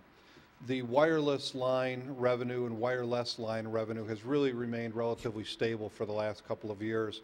What has gone down is our investment income. We were generating about $10,000 a year in investment income. Now we're down to about $2,000 or $3,000 just because of the interest rates. But essentially, the 911 fund is a cash in, cash out type of account. All the dollars that we take in as revenue are deferred back over, transferred over to the general fund to help offset certain costs. You have a list of those items here. Basically, it pays for all the 911 telephone lines. It pays for some of our data lines. It pays for CAD maintenance agreements for our computer-aided dispatch, the Lake County radio assessment. It also pays for our, at least this year, it's paying for our narrowband assessment. And I'm not sure if you're familiar with the narrowband project, but that's where the FCC designated by, okay, we are on track to have all that completed by May or June of this year with all of our partners. So that's the benefit of having partners in our dispatching end of things. It really is nice because we've all shared the costs and the work is almost complete. Super. So essentially, and then what this also does is there's $60,000 every year that's set aside in a capital reserve fund to pay for things that are unanticipated, machinery that needs to be replaced, upgrades to the CAD system, upgrades to the radio system. And if you remember back in 2007 when we purchased the building, that's the new communication center, we put in about $800,000 worth of equipment that we already had set aside for that purpose, so no money was used from the general fund. And that really makes it a lot easier. If we just put a little bit away every year in our bank account, it makes us a little more responsible. We also put in $25,000 a year in a reserve fund to replace our in-car computers. That allows us to replace between 5 and 6 a year. And with 25 of them out there, that gets us like 1 new machine every 5 years. Kind of pushes the envelope a little bit on the computers. They're used pretty hard in the cars, but we do fine. And that's it. This year, we are showing projected revenues of $298,800, and we anticipate expending $298,760 for a net savings, a surplus budget, as Larry would say, of $40. and a 50% increase or 50% decrease, excuse me, Right. decrease from last year's budget. Yes. Yeah, last year, we had some relatively expensive expenditures. Again, but we did have most of that money set aside in our reserve account, so it didn't need to come from the general, correct? Right. Right, okay. And that, in a nutshell, is the 911 fund.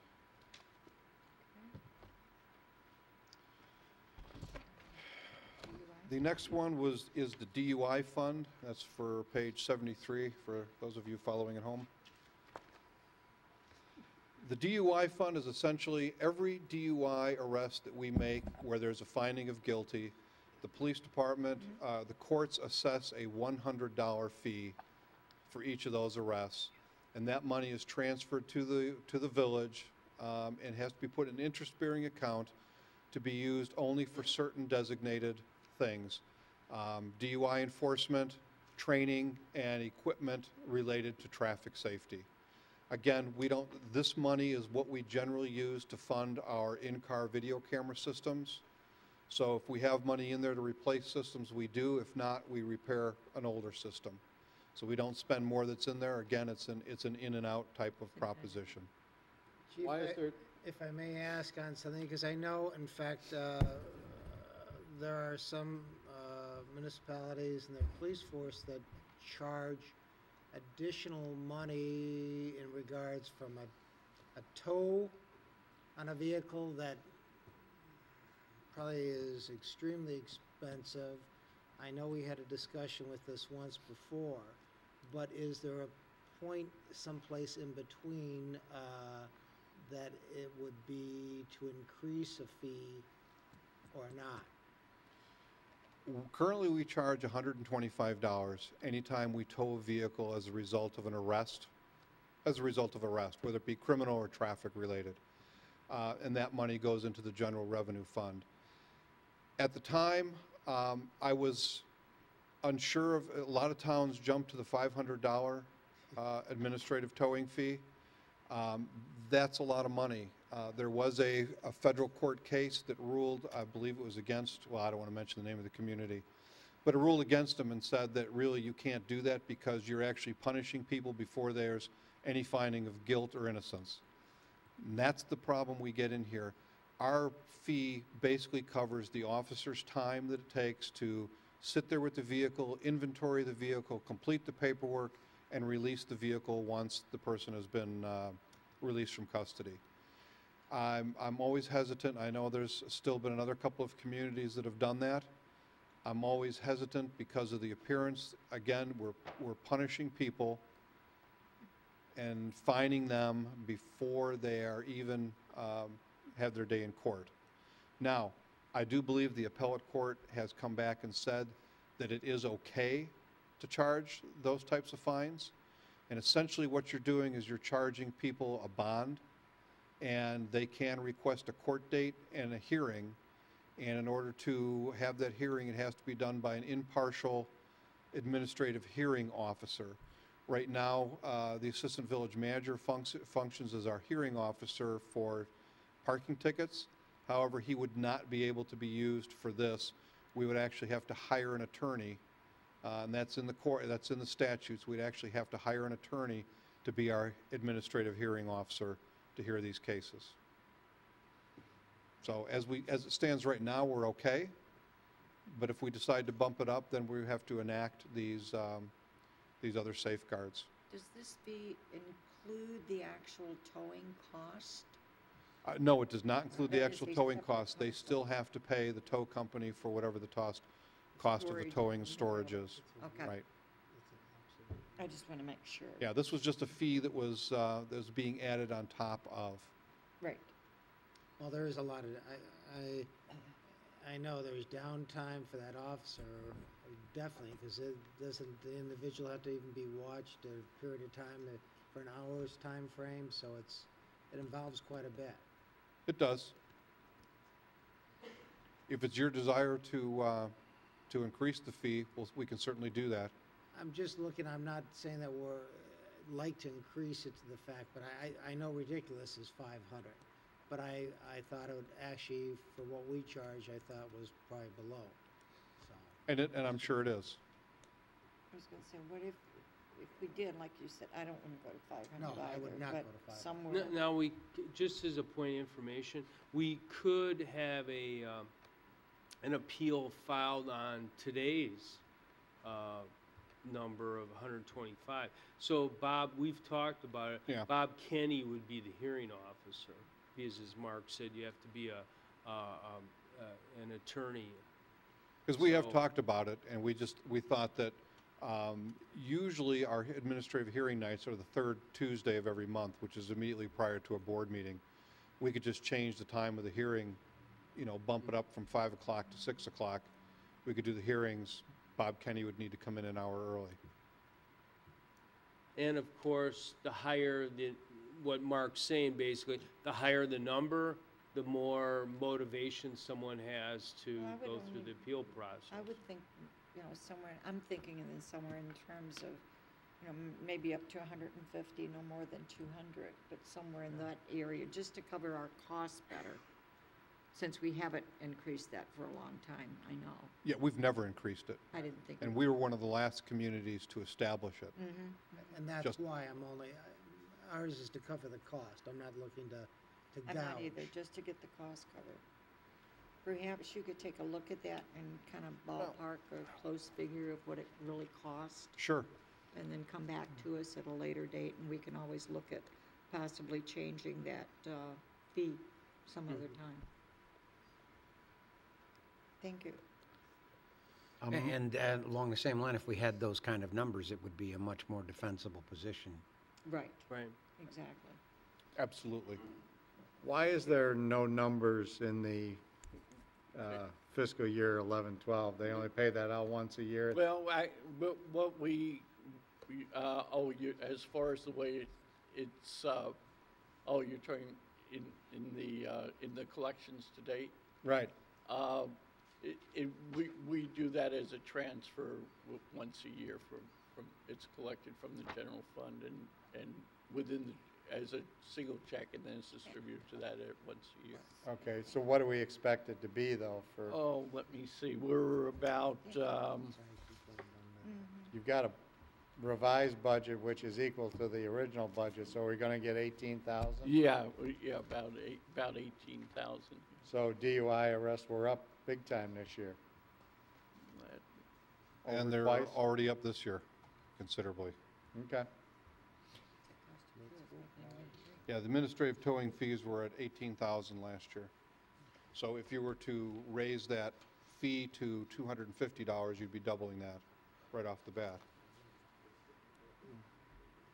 Well, we don't need the money, so it's a matter of, and we are paying for the officers' time from our base pay, so Absolutely. I don't have a problem with what you're doing right now and not making any change, but Well, we'll take a Whatever. look and see what the towns around us are doing, what the actual cost is. We can bring that back before the board and committee of the whole, and we can have a discussion. And whatever your pleasure is, we'll certainly do that. Page 75, which is the drug forfeiture fund. Again, this is one of those budgets that's impossible to calculate because you never know what you're going to seize. Sometimes we seize cash, sometimes we seize vehicles, sometimes the vehicles are sold at auction, sometimes the vehicles are ordered, turned over to the attorneys representing the defendants as in lieu of payment. So we really can't budget any money, but we don't spend any money out of here either unless it's absolutely necessary. And every expenditure that comes out of this account pretty much goes before the board for your approval at some later point in time. There's not much to this one. yeah. And it's less than $1,000. You know, it depends. Sometimes it's Right. that, sometimes it's a lot more. Just depends. Well, but the last 3 years, the highest year was 2,400. Yeah, it's not much. Okay. And then the last budget to discuss from the police department standpoint is on page 77, the Fire and Police Commission budget. And what you see in here is a very bare bones budget. This was put together, basically it's mirrored the last 3 years where we haven't hired any additional officers. I know that this year, at least from our discussions, we're planning on doing a test this year, so we will need to put some money in here. However, the money that we put in here will come out of the money we save from the employees that have left. If that makes sense. Yes. Because we don't hire somebody until somebody leaves. There's usually a 3 to 4 month lag period.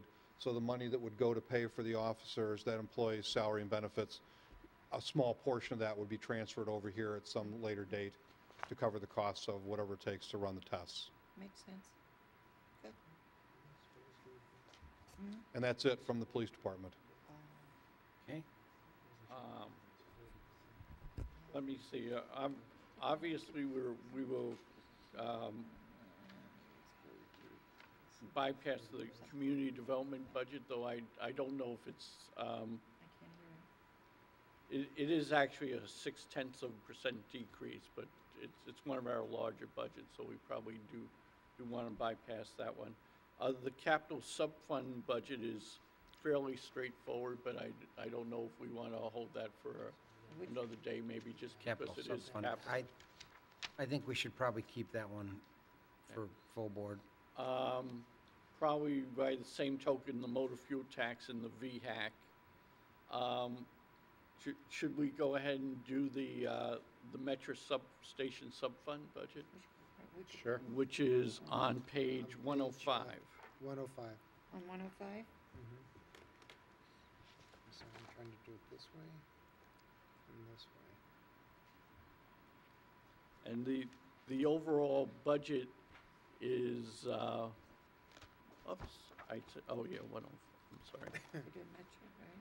Is 66,400, and we take it in Metro fees about, I'm projecting about 94,000.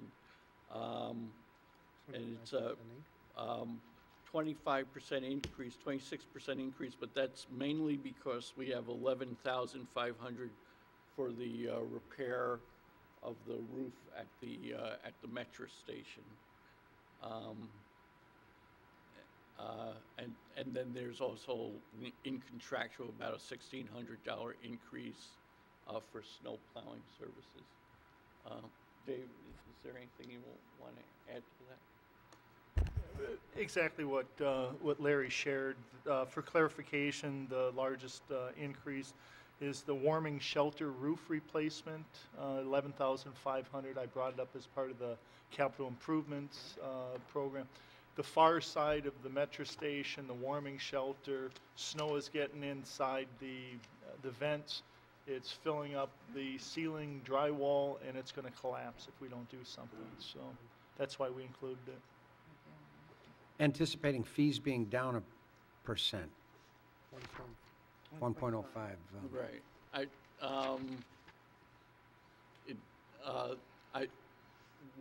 What we've seen, I think, is a increase in Metro passes, but a decrease in actual parking, and probably the decrease in parking is offsetting the increase in Metro fees. It's not a big change. I mean, we're talking about going from 95 to 94, but it's certainly not growing. Is that due to more people being dropped off rather than parking, apparently, or? I think what you're saying is these are passes as opposed to the daily parkers. So instead of putting $1.50, or now it's $2 or whatever it is, $1.75 in there, they're buying the monthly pass. Right, and the pass is a savings for them. Oh, okay. Okay, now I'm following you, yes. It's also an administrative savings as well on our end. Okay. The most important thing about this budget is what it doesn't show, which is every 10 years, it costs us $600,000 or whatever to repave the lot. So, you know, and that still irks me, that we're losing money on providing this train. The train, for those of you that take it, those of you in town, it's an amenity that's subsidized by the village.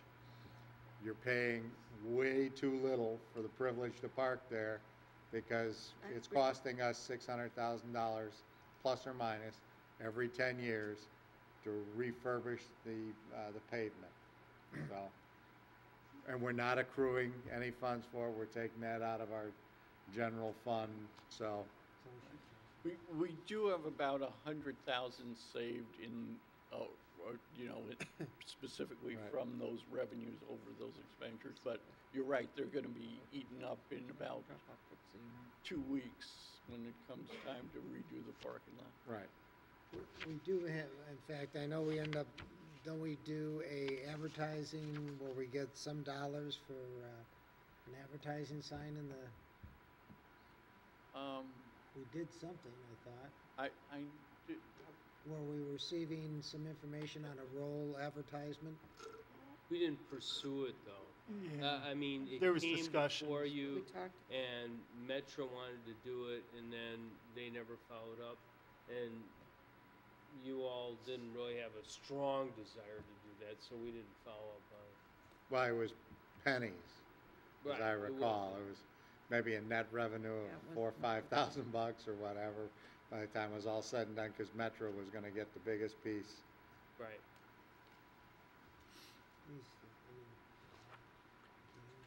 Yeah, this is a very fair budget for what it doesn't cover. that's what they're saying. Okay, anything else So on the the, overall budget is 25.9% higher for the station than it was last year. because of the roof, yeah. right, Yeah. and Because of the roof. largely because of that capital item, the roof Right. repair. Right, okay. Okay, and I'm Um, assuming we're if that's all for this one, I'm assuming we're skipping Public Works? Yeah, I would think so. 'Cause that's rather Right. large. Replacement fund, in theory, should be non-controversial. We are replacing a couple of trucks, but again, the replacement fund by definition is nothing new. It's just 148. replacements of existing sorry. items. Pages, I'm sorry, that's on page 147.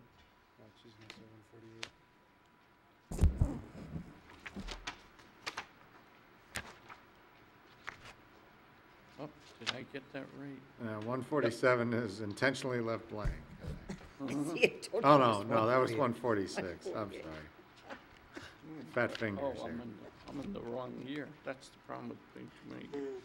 Oh, yeah. Oh, yeah, It is yeah. 147. Yeah, the budget's on 148. Right. And this year, first, as far as the funding, last year we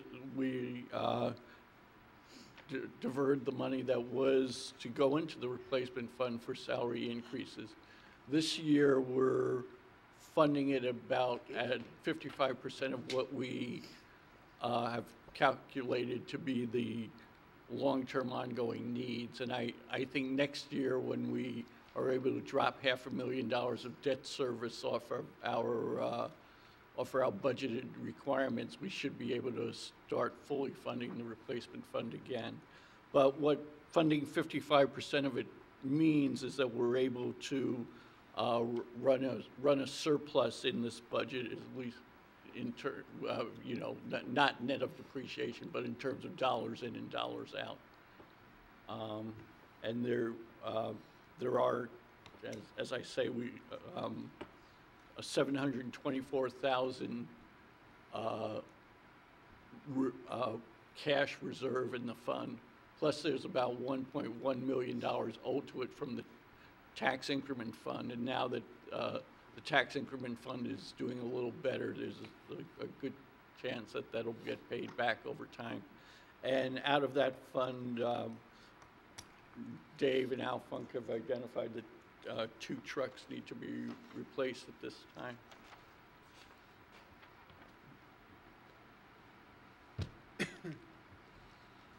What is the imputed, what was it? Imputed vehicle lease revenue? Right. Each of the users of the replacement fund, the largest user by far being Public Works, pays an imputed lease value for the vehicles that they use that year, and that's how the replacement fund is funded. Ah, okay. So it's basically just an accounting. Yeah. So, I mean, the effect it has ideally is to, to eliminate some of the distortions that come when you need to, say, replace 3 trucks one year and then no trucks the following year. All those types of distortions get absorbed within the replacement fund. Do we have a set age on our vehicles as far as Public Works is concerned? Dave, do you have a set vehicle age on our plows, et cetera? The plow truck that we're talking about replacing now is in the 10 to 11-year-old range. Few years back, we did, I think we used to keep them every 8 years, and we've extended that further out. So this is part of that program. That's going to be the average roughly for It plows, is. 10 to 12? It is. Very good. Thank you. We've done the same thing, and I was just wondering if everybody else was doing it. We did that for our buses, too. Hint, hint, for the police cars.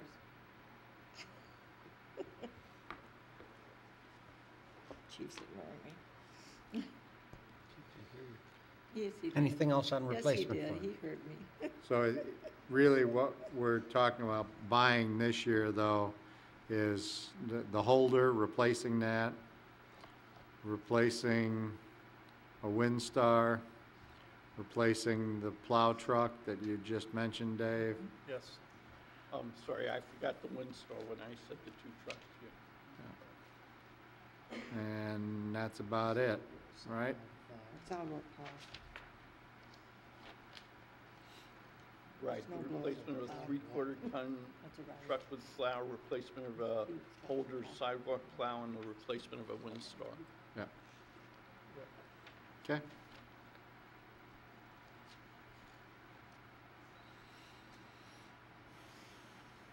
Okay. Next.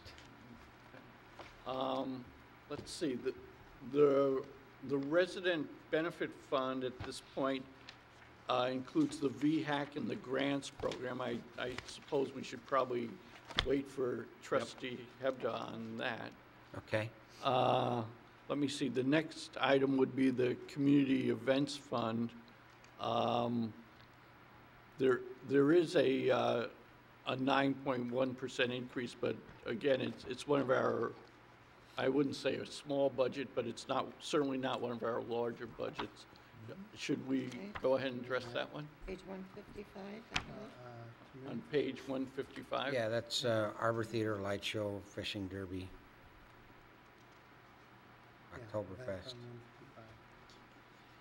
And I think, John, do you want to talk about that one? Yeah, this budget handles all the major events with the exception of summer celebration. Although it does include the summer celebration fireworks, right? That is correct.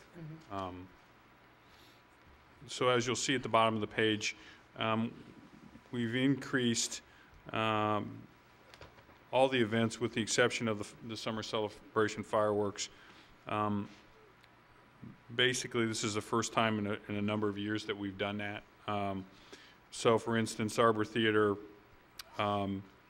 Lisa's done a great job at squeezing our company that we use to hire groups and everything like that, and we're expecting a little bit of an increase this year to maintain those 4 shows that we've got.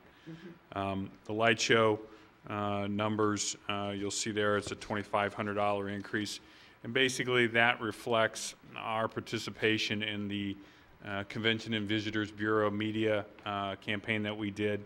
As you will recall, we did not only media, and media meaning radio, billboards, and the like, web-based promotions for that, but we also did the mailer. The mailing part of this, of that activity is handled out of the general administration budget. This $2,500 just reflects what was budgeted this year.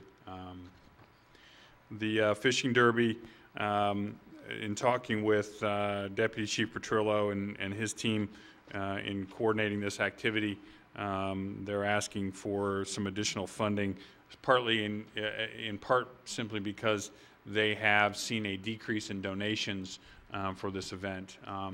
What this will cover is additional food and prizes along with staffing the lake, stocking the lake. And then some miscellaneous costs associated with that event Are they hitting up Dick's?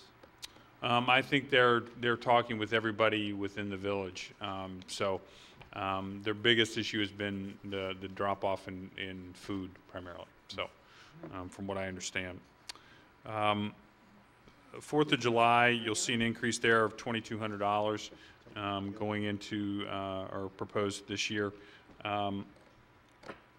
This budget has remained flat for the past 3 years or so. And through our partnership with the Park District, we've been able to shift some costs around to help expand the event and bring more bands and the like.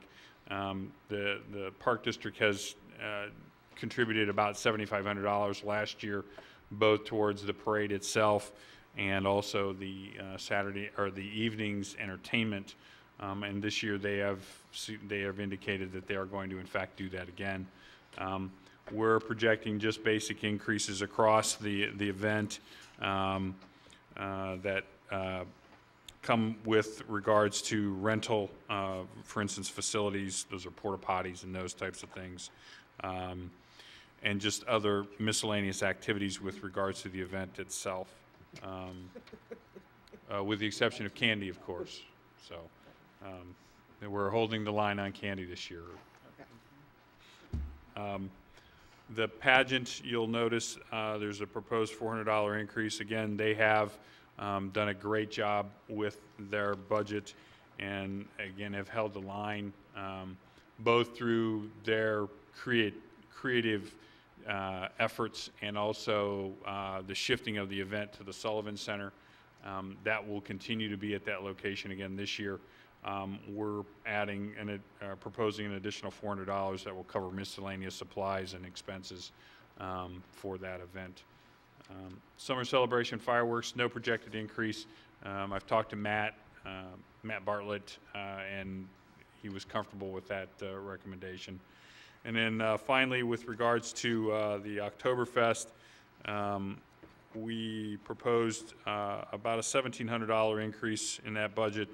And what it basically is about a $500 increase in entertainment, another $500 for facilities, and then finally $500 for tent rental. Again, we're expecting some slight rises in the cost. Matt does a great job working on our vendors who supply us for Summer Cell. So we're very confident that we'll be able to hold those numbers down as you see, and again, provide a great event for the residents. So the overall projected budget is a projected increase of actually $8,074 or 6.44%. And I can answer any questions that you might have. 6.44%. Yep. I'm not sure where the 9.1 came from. Unless my math is bad, so I...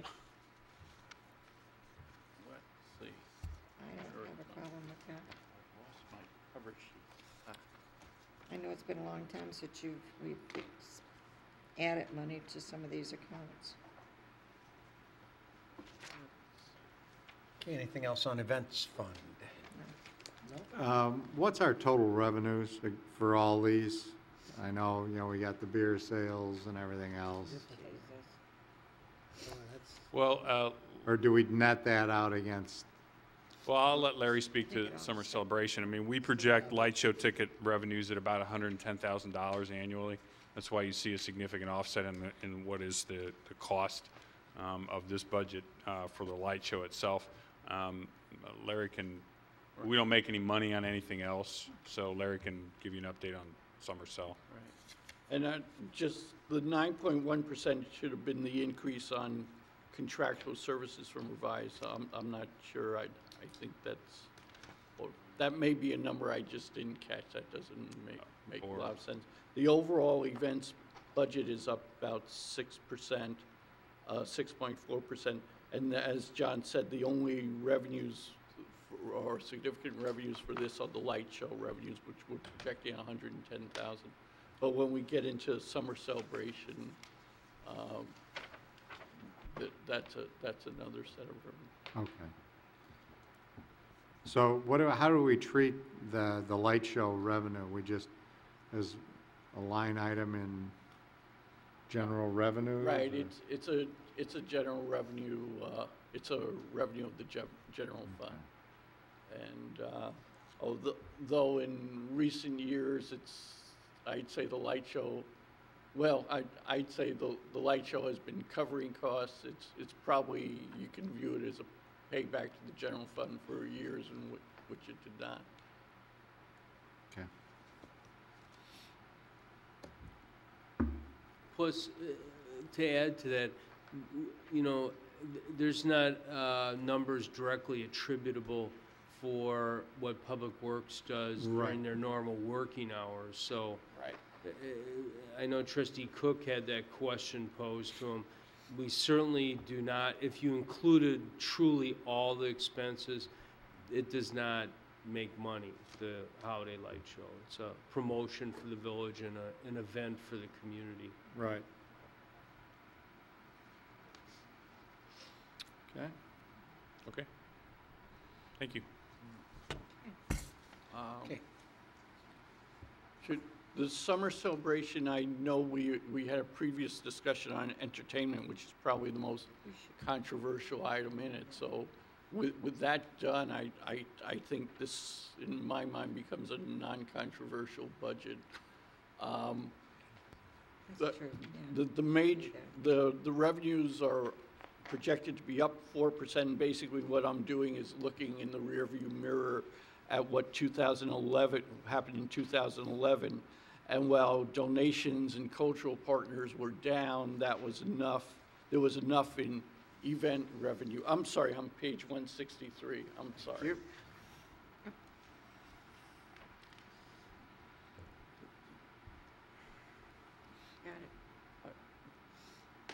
And so there was enough growth in event revenue that we actually did better than projected, although, as I say, the composition was very different than what was projected.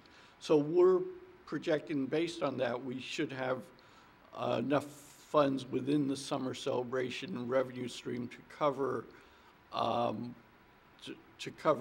what's a 3.8% increase, which is largely the increase in entertainment, a $5,000 increase in entertainment costs. The 15,000 from the cultural partners, what did we collect from the cultural partners last year? I believe it was 15,000. I think that Okay. was the number. I took it. So we were way below what we were hoping Yeah, to achieve. Yeah, and I think we've seen that over the last couple of years. It's really taken a nosedive, and probably last year I was a little slow to recognize that trend. And just so everybody's aware, when you're dealing with the page numbers, when we're on the electronic, it's one number off. And the reason for that is the electronic version gave us the table of contents as page 1 on the electronic version. It's okay, we're So finding that's it. why we're one number off, So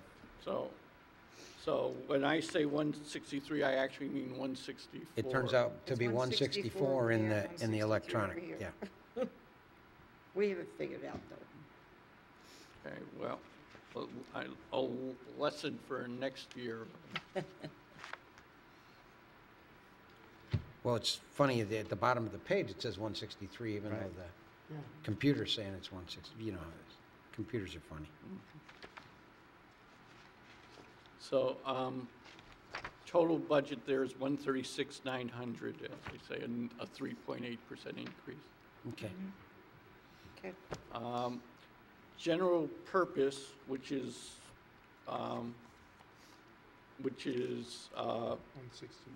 page 170 on the computer and 169 on paper, is about a 3.3% increase. It's a huge budget, but it's largely made up of non-controversial items. The first thing is, last year we had about 107,000 in fringe benefits, which was the health benefits for the accelerated retirement program. That's going to zero in FY 12-13.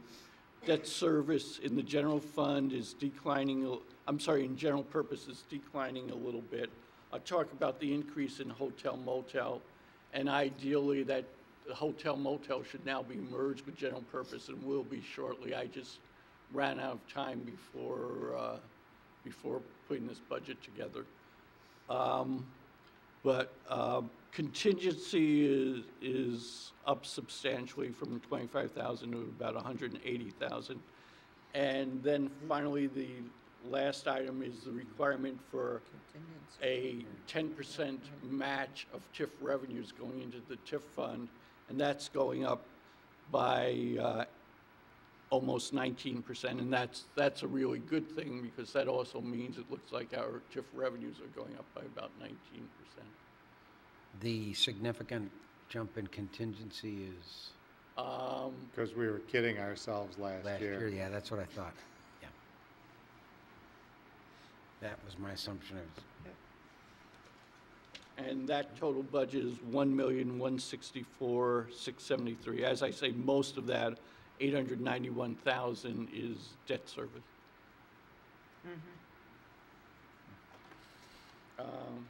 Anything else on general purpose? Okay. Hotel motel? Hotel motel, again, it's a little bit of an anachronistic fund now that we're home rule, but it's here for one more year, and I'll shortly transfer it into general purpose.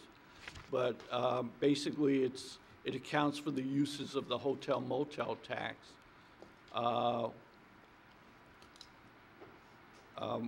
And it's a, what we have is $773,000 budget, and 18,000 of that is for contractual services, which is basically tourism promotion, contributions to the Lake County Convention and Visitors Bureau, as well as for our brochures and our items for the Lake Forest Oasis kiosk. And then the remaining $755,000 is principal retirement for the VAC bonds, again, VAC being a driver of tourism in this community. So, well, that and a healthy business climate, because we get business travelers Monday through Friday, or Sunday night through Friday, whatever, Thursday. Right.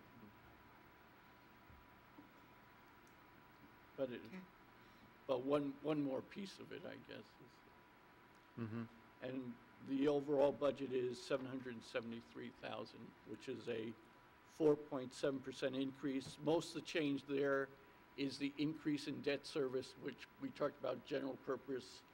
There was almost an exact offset of debt service in that, as we just as our composition of debt service changes. And if we had combined that in one budget, a general purpose budget, you'd see almost no change in debt service. Okay. Anything else on this item? No. Okay. Do we want to skip administration? And go the committees. I think we can do that one. I'm sorry? Yes. Yeah, I think committees, yeah. Yeah, which is on page 196. John, do you want to? 196 on the computer, 195 on paper. The committee budget for this year is projected to increase 64%, which quite honestly is contained within one budget. As you know, the committee budget's made up of 5 different groups: Planning and Zoning, Zoning Board of Appeals, Traffic, or the TAC, Seniors, and the Blood Drive. Of those, the seniors are projected to increase $17,300, and for that, it basically covers $15,000 for new flooring, carpet or otherwise, and then an additional $2,300 for wall repairs within their billiards room. So They playing full contact billiards or what? well, you'd be amazed. No, it's probably one of those things that if we were designing it again, we would have put a different kind of wall material up to absorb the shock and rubs and things. Okay. Yeah, exactly. So that is the primary increase for the committee budget. Everything else remains the same. And I guess I can answer any questions. Are you just going to patch the drywall, or? No, I think what we're going to do is bring a contractor in, and we're actually going to put a different kind of surface on the wall. FRP or something? Yeah, I don't know what we're going to do, but something that will not mark up or dent or something like that. FRP. So Stainless maybe steel? stainless steel, you know. Right on. So. Same great mind trying to get it, stainless steel up there. No, what was that kind of siding that they replaced? Hardy plank. Hardy plank. Yeah, we could do hardy That walls. stuff, I hit that with a hammer and that didn't do anything to it. Hurt your Remember, we hand. changed the code on that. Okay. Judicial? Okay, anything else on that? No, I'm coming Judiciary? into a pumpkin head. Judiciary budget, which is page 202 on the computer, 201 on paper. And in my sniglet, I have a typo. I say 330,000. It's actually 320,000, which is the same as this year. And remarkably, as you know, we've had a lot of different types of activity this year, but I think we're not going to. We may need a little bit of transfer to get us through this year. We may be a little above 320, but I think not as much as I think we felt earlier in the year. So I think 320 looks like it could be a realistic number for next year as well. This isn't a negotiation year, is it? Yes. End of the year. In 2013, we'll be starting it. Oh. So some of the money, I would suspect we'd start talking in January or February, Okay. but like 10 Which months is from now still maybe. that budget. Then the other Okay. piece of it too, there are a couple HR cases that I just approved a bill today, which is very expensive. So So we're do going to we be have going to- through the Are we gonna- hearing process on those coming up. So those will not be completed this budget year. I must admit, I haven't seen that bill, so maybe I'll be eating my words by next week. But I will say we did spend a lot on negotiations this year. So that's what, Do you think it'll offset, yeah. most likely? Yeah. Okay. Okay. Let's see, President Board? next item, President Trustees, page 204 on the computer. I'd rather not. Okay, let's It's kind on that one. of basically the same thing. Yeah, Yeah, but I'd rather let the president. okay. All right. All right, how about the tax increment? And TIF one, I think. yeah, the final item is the tax increment fund budget, which is page 208 on the computer, 207 on paper. And it's, again, an excellent, situation. It's somewhat, well, first of all, our revenues are up almost 19%. And we certainly haven't gotten the final numbers from the assessor, but we did a EAV measurement ourselves, and we know that they're subject to change. But we think we're comfortably going to end up with over $900,000 in TIF revenues as opposed to about $780,000 last year. And this year with the refinancing of the debt, we're not retiring principal yet, so that's still ahead. But we also have some growth in EAV ahead. But but our interest expenses have gone way down thanks to the lower interest rates. So this year, we're looking at a situation where we have $1,023,000 in revenue and $742,000 in expenditures.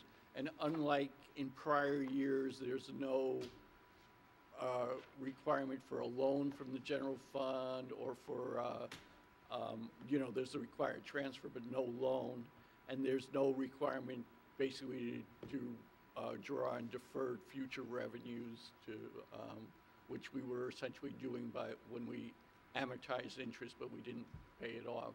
So, this is, I think, just an excellent TIF budget, and certainly the best we've had in the history of the TIF by far. And as I say, it's a $742,000 22 budget, a 27.4% decrease from last year's level. Okay. Good. Anything else on this one? So is that it for tonight on budget? Yeah, I think unless there's anything someone wants to revisit, I think we've gone through everything that we could. Administrative, President, trustees,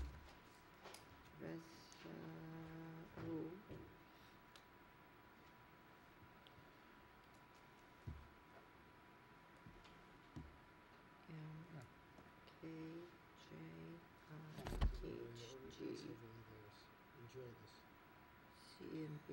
So we got 1, 2, 3, 4, 5, 6, 7, 8, 9, 10, 11, 12 left. Did I miscount? Was it 12? Okay. Looks like we got 12 left. Is that 12 budgets left to go through? Unless I didn't mark something. 9. Oh, 9. I've got 9. 1, 2, what did I miss? Yeah, I'm showing 9. General and police. General, I got police. those. Community, capital, motor Give me fuel, numbers. Give me letters. H, I, J, and K.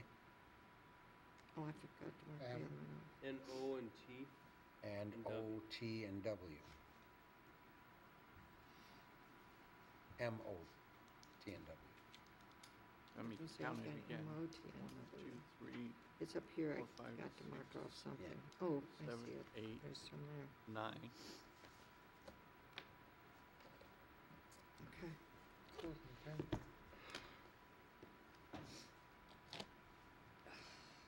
Okay.